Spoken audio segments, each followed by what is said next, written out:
आपल्या काकाने हे कोणासोबत लग्न केलं? तर जय महाराष्ट्र मित्रांनो, आपली ट्रेनिंग चालू होती त्यामुळे ब्लॉगला उशीर झाला पहा. तर गावातून वरात निघली होती, ती पण आपल्या काकाची.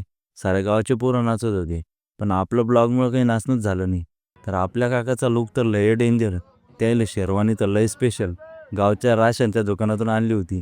आणि छत्री तर डायरेक्ट आपल्या घरातून. पण गॉगल चायनाचा होता बरं. वरातीत गोटू लाईनमधनं पैसे उधळले, त्यावर पण होतं शाहरुख खानचं चित्र. तसं हे लग्न म्हणजे आपल्या गावची जुनी परंपरा. त्यात दरवर्षी आपल्या काकाचं लग्न लावलं जातं, ते पण काल ज्या मुली नसतात ना त्याच्यासोबत. आपल्याला थोड्या का टायमापुरतं व्हायना काकू भेटते दरवर्षी नवीन नवीन. लग्न चालू झालं, दोन्ही मामानं ताल धरला. एक मामा होते उपसरपंच मुन्ना दादा, आणि दुसरे शिवादा. गावातले सगळे लोक आले होते, आपण तर स्टेज जवळ होतो. सारं झालं बा, लग्न चालू झालं. ब्राह्मण नव्हता, मग काय मंगलाष्टका चालू केलं बा संतू काकानं.